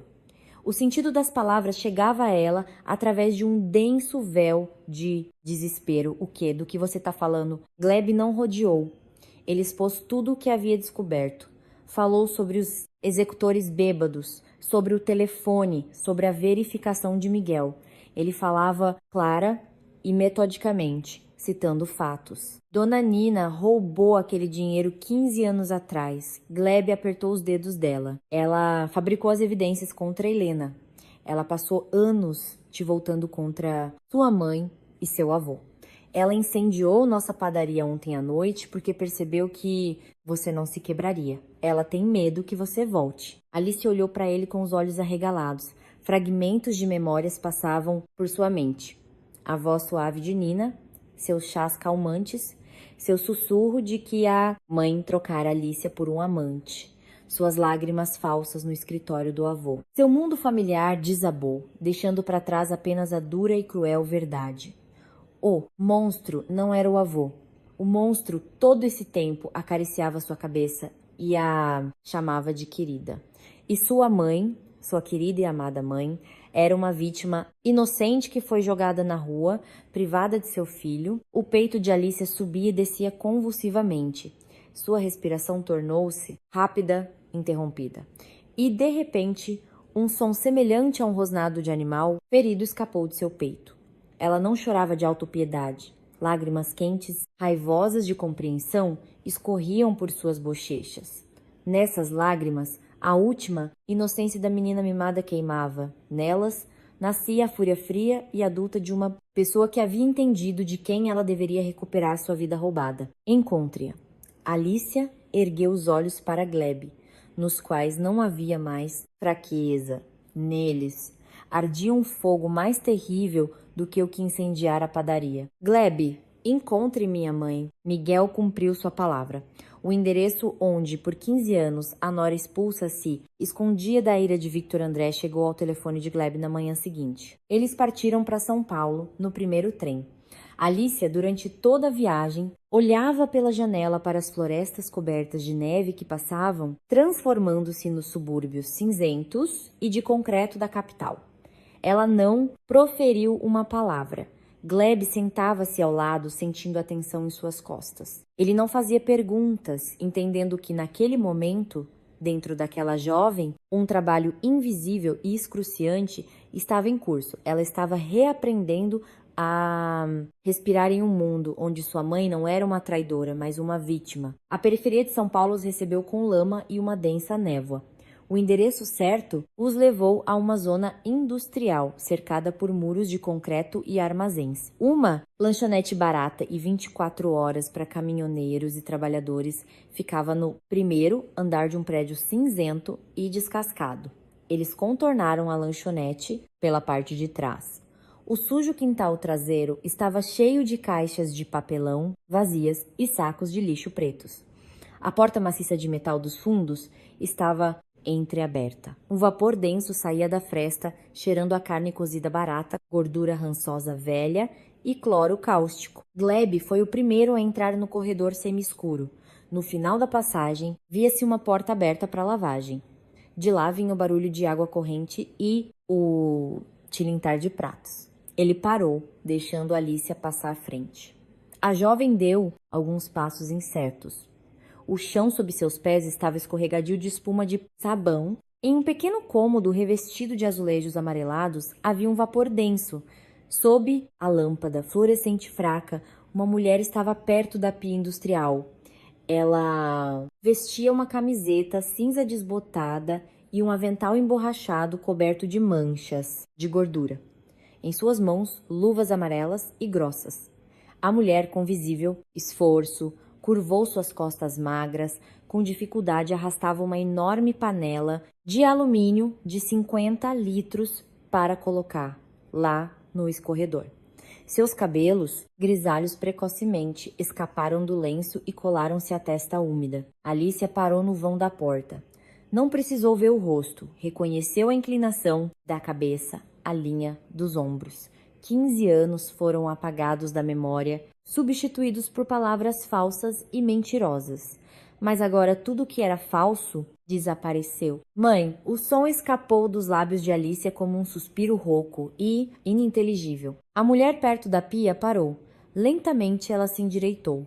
Sem soltar o metal, virou a cabeça. Seu rosto estava pálido, marcado por uma rede de rugas profundas e prematuras, vestígios de trabalho exaustivo e sem esperança e de intermináveis noites sem dormir. Seus olhos, antes brilhantes e risonhos, agora olhavam para o mundo com uma tristeza surda e arraigada.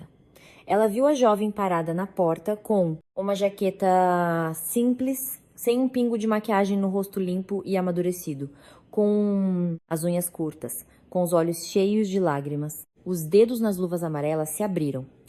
A enorme panela, com um estrondo ensurdecedor, caiu no chão de azulejos, quase atingindo seus pés. A água espirrou para todos os lados. Helena não prestou atenção. Ela deu um passo incerto e vacilante para frente, como se temesse que a visão se dissolvesse no vapor denso da lavagem. Alicia. A voz dela vacilou, quebrou.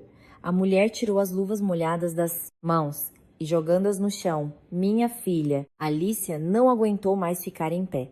Ela correu para a frente, ignorando o chão escorregadio, a água suja e a espuma de sabão. Ela se chocou contra a mãe, abraçando seus ombros magros e afiados, enterrando o rosto no avental que cheirava a umidade e cloro. Ambas as mulheres perderam o equilíbrio e, lentamente, sentaram-se no chão molhado e sujo de azulejos. Alicia se agarrou à mãe como se ela pudesse desaparecer. Ela tremia de soluços que escapavam de seu peito em arfadas dolorosas e irregulares. Mãezinha, mãezinha, perdoe-me! Ela gritava, engasgando-se em lágrimas. Perdoe-me por ter acreditado naquela víbora. Perdoe-me por ter pensado que você me abandonou. Eu te amo tanto, mamãe. Eu te esperei tanto. Helena chorava em silêncio. Ela acariciava as costas da filha, seus cabelos, beijava seu rosto molhado de lágrimas, sem acreditar na realidade tangível do que estava acontecendo. 15 anos ela viveu em constante medo, sob a ameaça de prisão. Observando a filha apenas de longe através de raras fotos na internet, vendo-a se transformar em uma mulher fria e estranha. E agora essa jovem, adulta, quebrada, mas viva, sentava-se no chão de uma despensa suja e pedia seu perdão. Quieta, minha querida. Helena sussurrava, apertando a cabeça de Alicia contra o peito, balançando-a de um lado para o outro como se acalentasse um bebê. Você tá viva, meu Deus! Minha filha, você tá viva! Não precisa de nada. Estou aqui, estou com você. Gleb estava na porta, olhando para as duas mulheres sentadas no chão molhado, entre a louça. Ele não proferiu uma palavra. O homem engoliu em seco, sentindo um nó apertado na garganta. Ele virou-se bruscamente para a parede com a tinta descascada, cerrou os dentes com tanta força que os músculos da mandíbula se retesaram e respirou fundo, não permitindo que uma lágrima masculina escorresse pelo rosto. 1 hora depois, uma van preta e discreta da segurança entrou na propriedade dos Sobral pelos portões de serviço. Miguel os encontrou pessoalmente na entrada de serviço. O militar grisalho e severo apertou a mão de Gleb em silêncio. Em seguida, ele olhou para Helena. Em seus olhos havia uma culpa profunda. 15 anos antes, ele fora quem, por ordem do patrão, a havia expulso fisicamente pelos portões, acreditando nos documentos de Denina. Ele assentiu brevemente, culpado, para a mulher. Helena respondeu com um aceno igualmente calmo. Ela não precisava de desculpas alheias. Ela segurava a mão de sua filha. Miguel os conduziu pelos corredores estreitos até uma espaçosa sala de segurança repleta de monitores de câmeras de vigilância. O local era quente e estéril. Agora ou nunca, Gleb disse baixinho, olhando para Alicia. A jovem se aproximou da mesa. Ela não tremia mais. As lágrimas haviam secado, deixando para trás um olhar claro, gélido e completamente adulto. Miguel estendeu a ela um telefone corporativo fechado. Alicia discou o número pessoal do avô. Os tons de chamada soaram por muito tempo. Finalmente, uma voz abafada e cansada de Victor André soou no telefone. Sim, vovô. Alicia pronunciou a palavra com firmeza, sem a habitual inflexão caprichosa. Era a voz de uma mulher poderosa e madura, que lembrava o tom de aço do próprio Sobral. Reúna todo o pessoal no salão principal. Seguranças, camareiras, motoristas, todos. Houve uma pausa no telefone. O velho obviamente não esperava ouvir a neta e muito menos ouvir aquele tom. Alicia, o que está acontecendo? Você está quebrando o acordo. Não deveria ligar. Agora mesmo, vovô, ela cortou, não deixando tomar iniciativa. É uma questão de vida ou morte, uma questão da sua família e da pessoa que a destruiu. Espero por vocês no hall em 10 minutos. Ela colocou o telefone na mesa. Miguel olhou com respeito disfarçado. Os documentos estão prontos?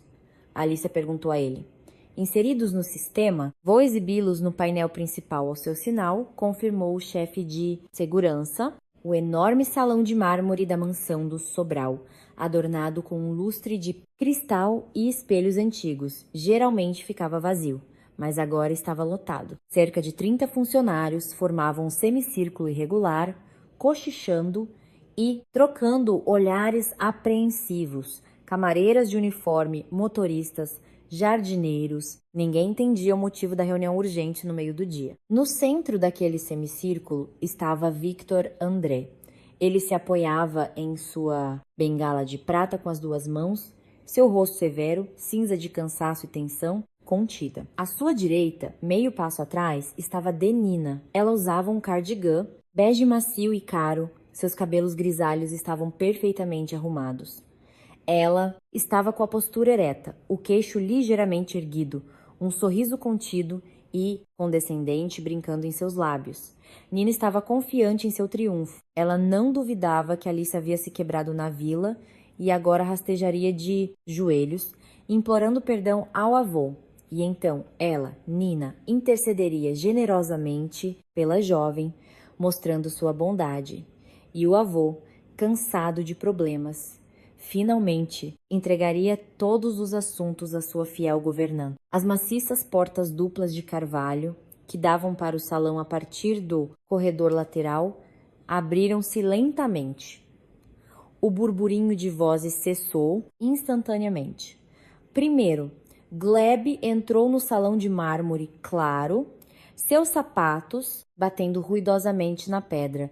Ele parou, segurando a porta aberta. Em seguida, entrou Alicia. Ela vestia jeans simples e um suéter barato, mas sua postura era ereta. Ela não parecia mais a Mauricinha assustada. Alicia segurava firmemente a mão da mulher que a seguia. Helena pisou no mármore. Ela não abaixou a cabeça, apesar do casaco gasto e do rosto sujo. Ela olhava diretamente para Victor André. Um suspiro abafado de 30 pessoas ecoou pelo salão. Os funcionários mais velhos, que se lembravam dos acontecimentos de 15 anos atrás, reconheceram a esnora do patrão. Victor André estremeceu. Suas mãos apertaram a bengala com mais força, os nós dos dedos embranqueceram. Ele olhava para Helena como se tivesse visto um fantasma. Mas o mais terrível era olhar para Denina. A máscara, perfeita de flor de lis, rachou e desmoronou em cacos. Em um segundo, o rosto da governanta perdeu todas as cores, tornando-se assustadoramente cinza, cor de papel molhado. O sorriso desapareceu, revelando lábios finos e trêmulos. Ela instintivamente deu um passo para trás, escondendo-se atrás do velho. Alicia levou a mãe até o centro do hall. Elas pararam a 2 metros do avô. Miguel. Alicia disse alto e claro, olhando diretamente para a governanta. A parede atrás de Victor André ganhou vida. Um enorme painel de plasma, embutido nos painéis de madeira, acendeu-se com uma luz brilhante. Na tela apareceram documentos digitalizados, cópias em preto e branco nítidas e ampliadas de antigos recibos bancários. Sob cada um deles, em destaque, uma assinatura expansiva. 15 anos atrás, a voz de Alicia ecoou pelo hall, reverberando nas paredes de mármore. 20 milhões de reais desapareceram das contas da sua empresa, vovô. A pessoa em quem você confiava apresentou documentos provando que minha mãe havia retirado o dinheiro. Você acreditou, você a expulsou, ameaçando-a de prisão e me proibiu de vê-la. A tela piscou, a imagem mudou. Agora, exibia uma tabela com extratos bancários. Aqui está o relatório do Departamento de Segurança, continuou Alicia, enfatizando cada palavra. Em sua voz não havia histeria, apenas a verdade nua e irrefutável. A conta secreta para a qual o dinheiro foi parar. E essa mesma conta estava ativa anteontem. Na tela, apareceu a discriminação das operações. Em destaque vermelho, a transferência de 50 mil reais dessa conta, gerenciada do tablet pessoal de D, Nina, naquela mesma casa.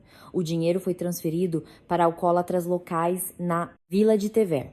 Alicia levantou a mão e apontou o dedo diretamente para o rosto da governanta encolhida. Esta mulher pagou-os pelo incêndio. Ela incendiou nossa casa ontem à noite. Ela tentou me matar porque tinha medo que eu sobrevivesse sem o seu dinheiro e voltasse. O pessoal no hall congelou. as pessoas pararam de respirar. Nina havia tiranizado os empregados por anos, demitindo os que não agradavam, mas ninguém suspeitava da extensão de seus crimes. É mentira. Nina, de repente, se lançou para frente, sua voz, sempre tão suave e aveludada, agora soando como o guincho de um rato encurralado. Ela se jogou aos pés de Victor André, caindo de joelhos diante dele. Seus dedos agarraram convulsivamente o tecido das calças dele. Vitinho, Vitinho, isso é uma farsa. Eles fabricaram tudo. Esse criminoso, ele já esteve preso. Ele tem amigos bandidos. Eles armaram tudo.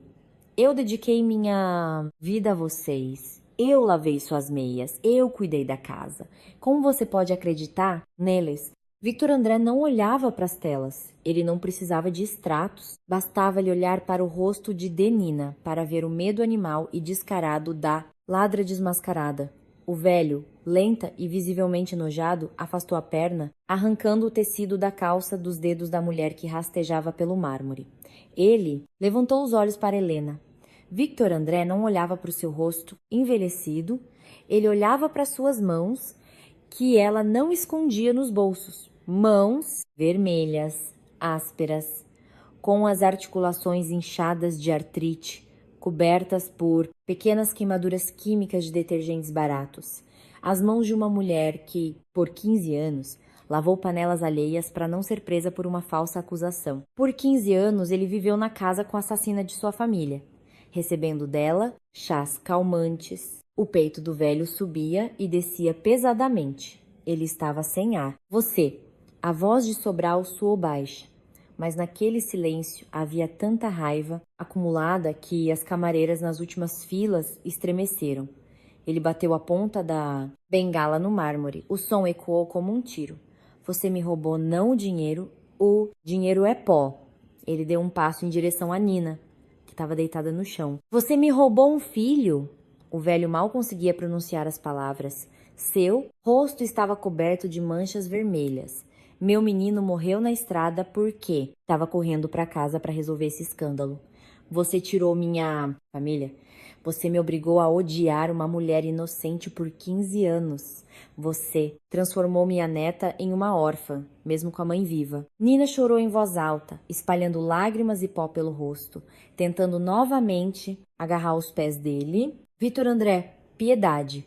Eu me esforcei por vocês, para que ela não os enganasse. Miguel rugiu Sobral, com tanta força que os pingentes de cristal do lustre tilintaram. O chefe de segurança apareceu instantaneamente ao lado dele. Isolha no porão. Tire todos os telefones, chaves e acessos. Chame a polícia e meus advogados pessoais. Eu a destruirei. Miguel agarrou Nina pelo cotovelo e com um puxão brusco a levantou. A governanta se debatia, gritava, agarrava-se aos móveis. Saia da minha casa! Victor André gritou para ela. Os seguranças arrastaram a mulher que gritava e se debatia histericamente pelo chão de mármore. Seus sapatos caros escorregavam na pedra. As maciças portas de carvalho se fecharam atrás dela, abafando seus uivos. No hall, pairou um silêncio profundo e ensurdecedor. O pessoal ficou parado, com medo de se mover. Victor André estava no meio do salão, apoiado na bengala. Os ombros do outrora oligarca de ferro caíram. Ele olhava para Alicia, para Helena, para Gleb, que estava em silêncio perto das portas. Toda sua impecável império construído havia acabado de se mostrar um castelo de cartas erguido sobre mentiras. A verdade, escondida por 15 anos, revelou-se um fardo pesado demais para um coração velho e desgastado. Uma semana após o julgamento, quando os primeiros interrogatórios cessaram e os advogados começaram a formalizar as ações judiciais, Victor André não conseguiu levantar-se da poltrona em seu escritório. O peito apertava como um aro de ferro, o ar parava de chegar aos pulmões. Os médicos da ambulância chegaram a tempo, um infarto extenso. O ano e meio seguinte, o velho passou longe do Brasil, em um centro cardiológico fechado na Suíça, reaprendendo a andar, a respirar e a viver com a consciência de seu terrível erro. Durante esse tempo, o Império Sobral não desmoronou. A gestão da enorme empresa caiu sobre os ombros de Gleb.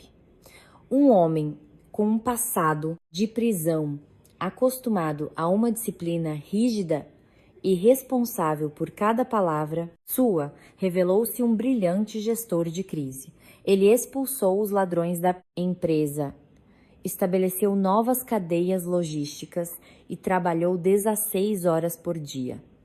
Nos escritórios, ele era temido e respeitado. E na mansão de São Paulo, enquanto isso, acontecia um trabalho silencioso. Alicia e Helena limpavam da casa o espírito de um museu frio e oficial, que por anos a ex-governanta havia imposto.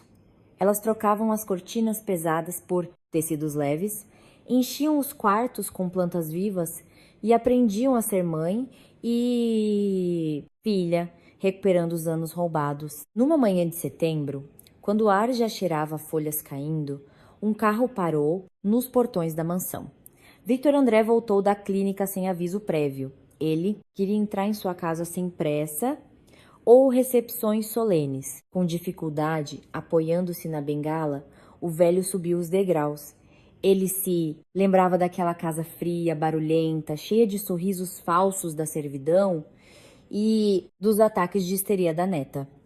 Ele se preparava mentalmente para que, durante sua ausência, as paredes pudessem se tornar estranhas novamente. Victor André empurrou as maciças portas duplas de carvalho. Elas se abriram sem ranger. O velho deu um passo para o hall de entrada e parou. O ar não cheirava mais a polidor de móveis caro e ambientador de lavanda de Nina. A casa cheirava a baunilha, massa quente e café forte. Esse cheiro o transportou instantaneamente muitos anos atrás, para a época em que sua esposa estava viva. Ele caminhou lentamente pelo corredor em direção à cozinha, de onde vinham vozes abafadas. A cozinha espaçosa, inundada pelo sol da manhã, respirava vida. Perto do fogão estava Helena, em um confortável agasalho caseiro, com os cabelos presos. Ela passava cuidadosamente a ferro minúsculos macacões de algodão. Um sorriso calmo e sereno brincava em seus lábios. À mesa grande estava Alicia. O velho mal a reconheceu na agressiva e maquiada jovem que ele havia forçado a ir ao cartório. Ela vestia um avental de linho simples. Seus cabelos estavam trançados em uma grossa trança.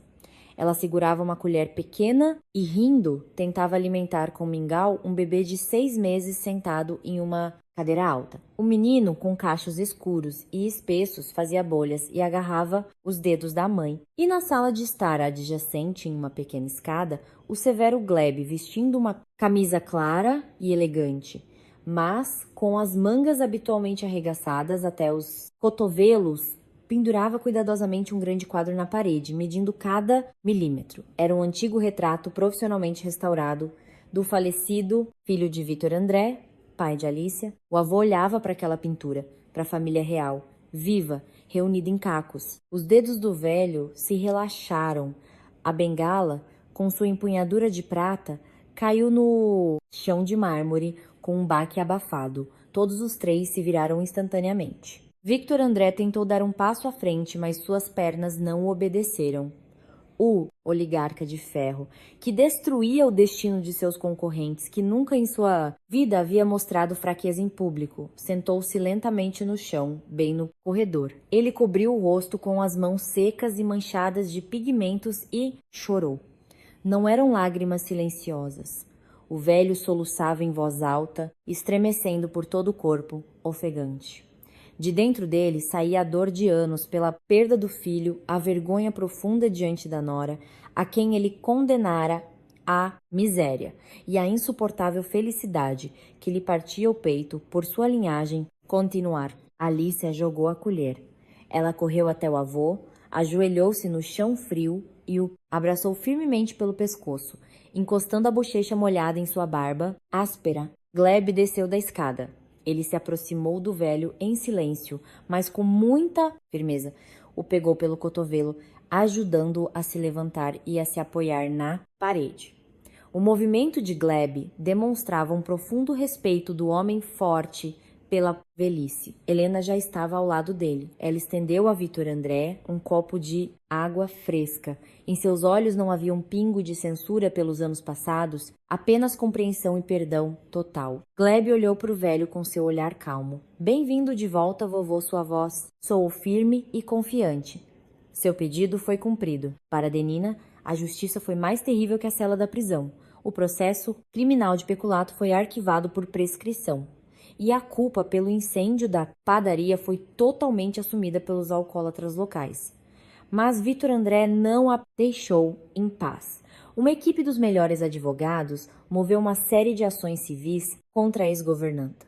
A base probatória reunida pelo chefe de segurança era impecável. Os julgamentos se sucederam um após o outro. As contas de Nina foram bloqueadas. Ela foi obrigada a compensar todos os milhões roubados, com correção monetária. Os oficiais de justiça descreveram e confiscaram seu luxuoso apartamento em São Paulo, sua casa de campo, suas joias caras, de uma mulher respeitável e poderosa. Em poucos meses, ela se transformou em uma mendiga sem teto. Seus antigos conhecidos se afastaram dela, assim que souberam do escândalo com Sobral. O passe de lobo no setor de serviços de luxo é emitido uma vez por todas. No início, ela tentou alugar quartos baratos nos arredores, mas o dinheiro acabou muito rápido. O inverno seguinte chegou. O orgulho de Nina se desfez na fome animal e no frio penetrante das noites na rua. 10 meses após o julgamento, ela caminhou até os altos portões de ferro forjado da mansão do Sobral. A segurança não queria deixar lá entrar, mas o velho ordenou que abrissem o portão. Nina estava ajoelhada diante de Vitor André, diretamente na neve suja. Do penteado perfeito não restava nada. O rosto estava inchado, olheiras escuras sob os olhos. Ela beijava os sapatos dele, engasgando-se em lágrimas, e implorava por qualquer tipo de trabalho, o mais sujo que fosse, por um prato de sopa e um aquecedor. Por puro desprezo, Sobral não a expulsou. Ele lhe deu um cubículo úmido e minúsculo no velho bloco de ferramentas de jardim. Não havia aquecimento decente, apenas um pequeno fogão elétrico. Sua tarefa era limpar a neve, recolher o lixo e lavar o quintal. Era-lhe estritamente proibido entrar na casa principal e aparecer para Alicia. No final do outono do mesmo ano, chuvas frias inundaram a propriedade. Nina estava ajoelhada no quintal da mansão. Ela vestia um casaco velho e sujo, rasgado nos cotovelos, e galochas gastas. Ela mal conseguia dobrar as costas. A ciática a curvava com uma dor aguda e latejante. Com uma escova dura, ela esfregava a sujeira do pavimento de granito, mergulhando as mãos vermelhas e inchadas em um balde de água gelada. Suas costas doíam insuportavelmente.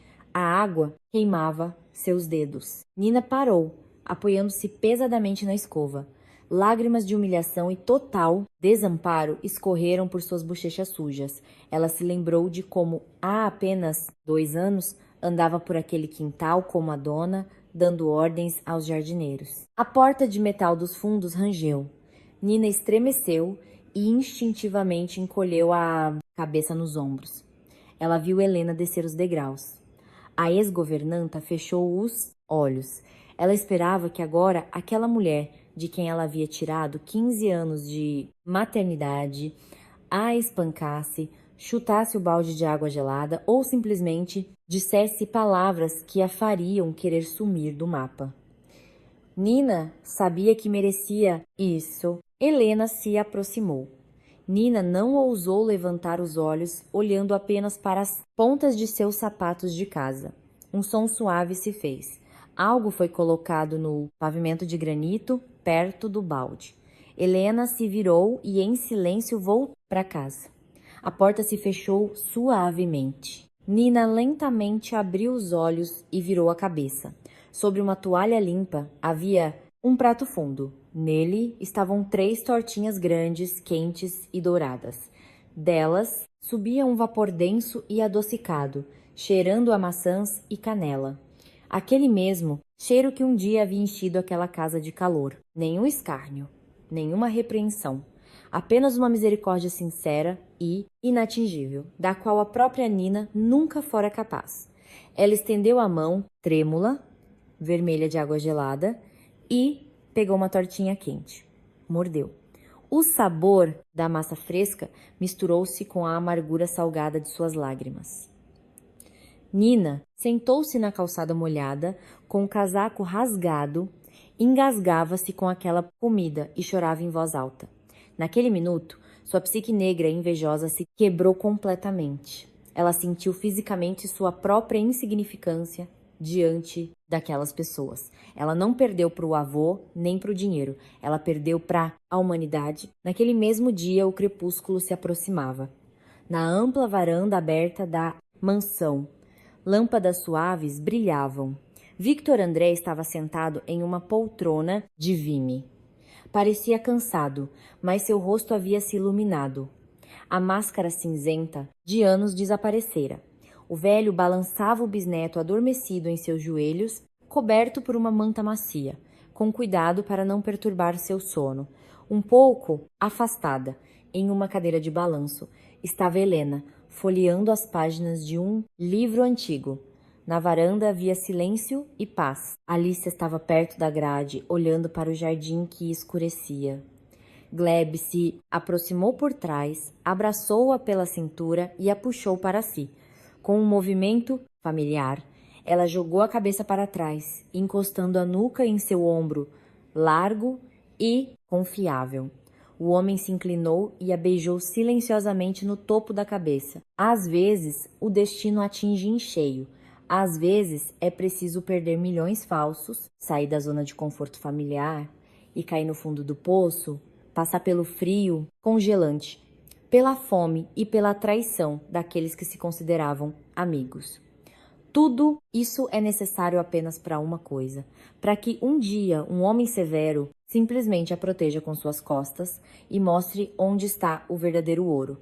Ele está na família, na capacidade de perdoar e no trabalho honesto, que é capaz de purificar até mesmo a alma mais perdida. Queridos amigos, agradecemos por terem escutado a história até o fim. Esperamos que essa difícil jornada de Alice Gleb, uma jornada do ódio à família tenha tocado seus corações. É muito importante para nós saber quais emoções e pensamentos esta história despertou em vocês. Como vocês teriam agido no lugar de Victor André? Vocês seriam capazes de tomar medidas tão severas, quase cruéis, para salvar um ente querido do abismo? Compartilhem suas opiniões nos comentários. Lemos cada feedback de vocês. Se a história ressoou em sua alma, por favor, deixem um curtir. Esta é a melhor maneira de apoiar nosso canal e ajudar esta história a encontrar o caminho para outros ouvintes. Inscrevam-se para não perder novos episódios emocionantes e não deixem de compartilhar esse vídeo com seus amigos. Visitem nosso canal. Lá vocês encontrarão ainda mais histórias de vida cativantes. Desejamos a vocês tudo de bom e um excelente humor.